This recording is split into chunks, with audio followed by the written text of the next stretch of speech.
विवाह जमण्यात होणारा विलंब व अडचणींची ज्योतिषशास्त्रीय कारणे। श्रोतेहो, जन्मकुंडलीत पुढील ग्रहयोग असतील तर विवाह उशिरा विलंबाने होतात व विवाह जमण्यात अडथळे उभे राहतात। 1. सप्तम स्थानात शनीची मकर किंवा कुंभ राशी असणे।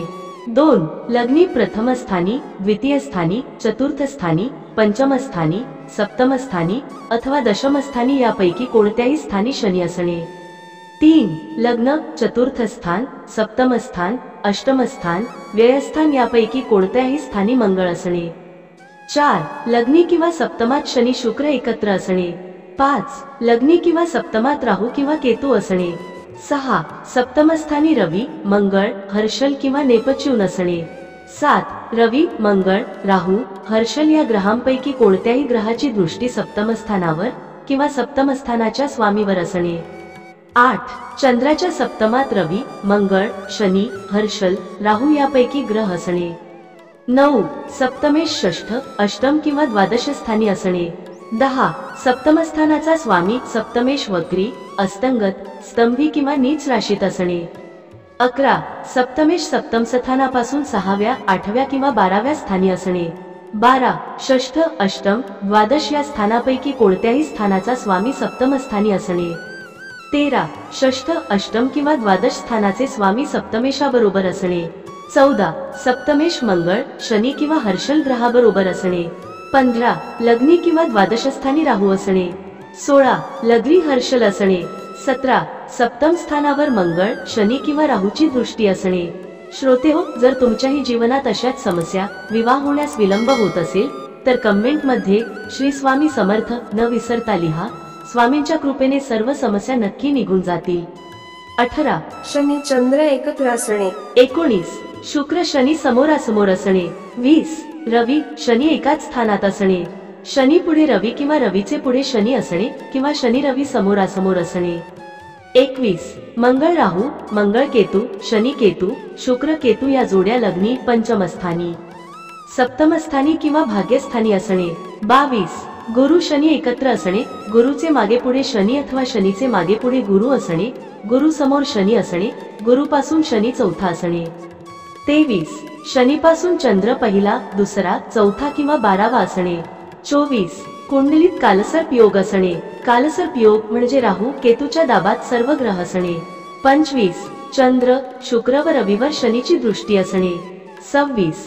शुक्र त्याच्या नीच राशीत म्हणजे कन्या राशीत असणे। 27.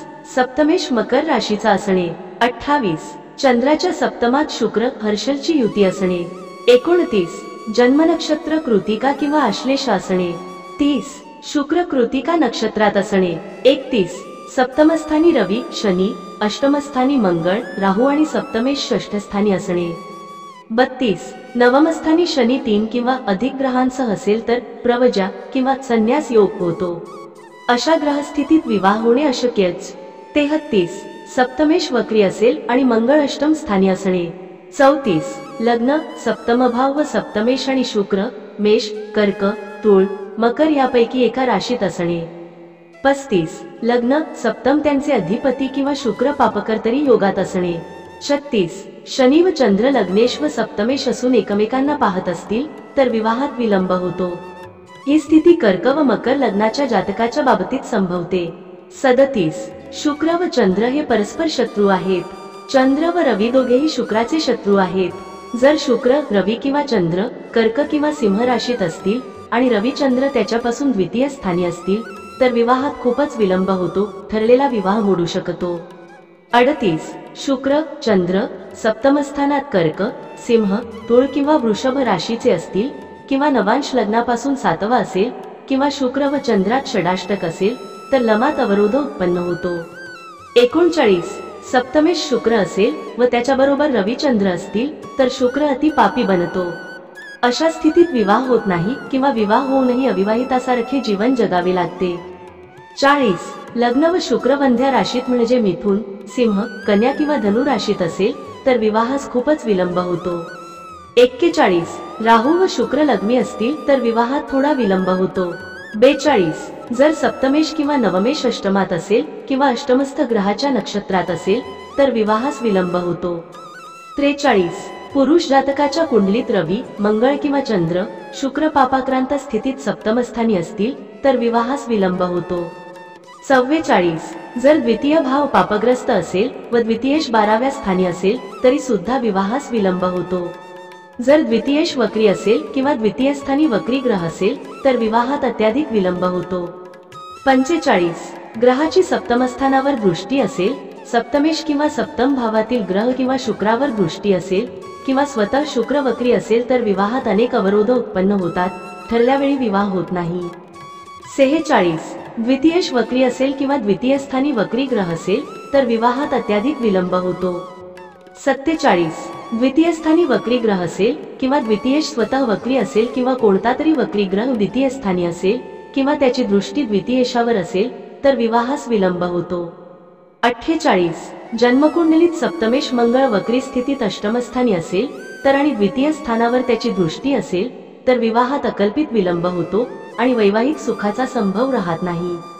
49 सप्तमेश शनी वक्री असेल आणि द्वितीयेश बुध आणि विवाहाचा कारक शुक्राची दोन्हींवर दृष्टी असेल तर विवाहास खूपच विलंब होतो. 40 वर्षांचे वय झाल्यावर सुद्धा विवाह होत नाही.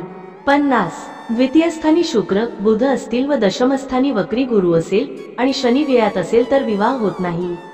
51 शनी स्वतः द्वितीयेश बनून वक्री अवस्थेत व्ययस्थानी असेल आणि शुक्र मंगळ सप्तमस्थानी असतील, वक्री गुरु लाभस्थानात असून त्याची दृष्टी सप्तम भाव सप्तमेश चंद्र आणि शुक्रावर असेल, पंचमेश व सप्तमेशांचा परिवर्तन योग असेल तर विवाह विलंबाने होतो.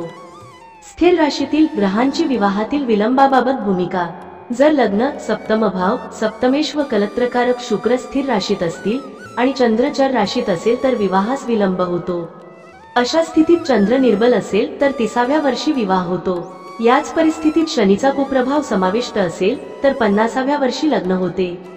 विवाह न होण्याचे योग. 1 चंद्र पंचमात असेल आणि पापग्रह सप्तम स्थानी किंवा 12व्या स्थानी असेल तर जातकाचा विवाहच होत नाही, आयुष्यभर अविवाहित राहतो. 2 शुक्र व बुध सप्तमात असून त्यांच्यावर शुभ ग्रहांची दृष्टी नसेल तर जातक संपूर्ण आयुष्यात अविवाहित राहतो, बहुधा लग्नाला नकारच देतो. 3 शनी मंगळ जर शुक्र किंवा चंद्रापासून 7व्या स्थानी असतील तर जातकाचा विवाह होत नाही. जातक स्वतः विवाहास नकार देतो किंवा परिस्थितीमुळे त्याचा विवाह होत नाही, आयुष्यभर तो अविवाहित राहतो. 4 सप्तमेश षष्ठात अष्टमात किंवा व्ययात असेल आणि षष्ठेश अष्टमेश किंवा विवाह होत नाही. 5 राहू व चंद्र 12व्या स्थानी असतील आणि त्यावर शनी मंगळाची दृष्टी असेल तर जातक जन्मभर अविवाहित राहतो.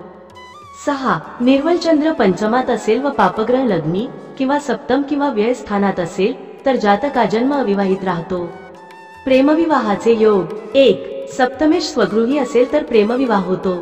जातक स्वतःचा आपला जोडीदार निवडतो, त्याच्या निवडीला घरच्यांची संमतीही मिळते. 2 लग्नी राहू बसेल तर प्रेमविवाह होतो, कालांतराने या प्रेमविवाहास घरच्या लोकांची संमती मिळते. 3 शुक्र शनी किंवा राहूवर सप्तमेशाची दृष्टी असेल तर प्रेमविवाह होतो. 4 कुंडलीत शनी आणि केतू सप्तमस्थानी असेल तर प्रेमविवाह होतो. 4 कुंडलीत शनी आणि केतू सप्तमस्थानी असेल तर प्रेमविवाह होतो. 5 मंगळ किंवा राहू बरोबर सप्तमेश असेल आणि त्यावर शुक्राची दृष्टी असेल किंवा शुक्राशी कोणत्या प्रकारे त्याचा संबंध येत असेल तर प्रेमविवाह होतो. 6 लममेशाचा पंचमेश सप्तमेश अथवा भाग्येशाशी संबंध येत असेल तर प्रेमविवाह होतो. 7 एकादश स्थानावर पापग्रहांचा अजिबात प्रभाव नसेल तर प्रेमविवाह होतो. पंचमेशाची सप्तमेशाशी युती होत असेल तर प्रेमविवाह होतो. 8 पंचमेशाची सप्तमेशाशी युती होत असेल तर प्रेमविवाह होतो. 9 सप्तमेश व नवमेशांची युती कुंडलीत होत असेल तर प्रेमविवाह होतो. 10 पंचमेश व नवमेशाची युती कुंडलीत असेल तर प्रेमविवाह होतो. 11 लग्नेश सप्तम स्थानी व सप्तमेश लग्नी असेल तर प्रेमविवाह होतो. 12 पंचमस्थानी मंगळ पंचमेशाबरोबर असेल तरी प्रेमविवाह होतो. 13 सप्तमस्थानी मंगळ सप्तमेशाबरोबर असेल तर प्रेमविवाह होतो. 14 लग्नी लमेशाबरोबर शुक्र असेल तर प्रेमविवाह होतो. 15 शुक्र सप्तमात लग्नेशाबरोबर असेल तर प्रेमविवाह होतो. 16 चंद्र लग्नी असून लग्नेश त्याच्या बरोबर लग्नातच असेल तर प्रेमविवाह होतो. 17 चंद्र सप्तमस्थानी सप्तमेशाबरोबर असेल तर प्रेमविवाह होतो. 18 शुक्र लग्नी असेल किंवा चंद्रापासून 5व्या स्थानी असेल तर प्रेमविवाह होतो. 19 शुक्र नवमस्थानी असेल तर प्रेमविवाह होतो. 20 सप्तमेश व एकादशेश यांचा परिवर्तन योग होत असेल आणि मंगळ नवमात किंवा पंचमात असेल तर प्रेमविवाह होतो. 21 सप्तमस्थानी चंद्र असेल व त्यावर गुरुची दृष्टी असेल तर प्रेमविवाह होतो.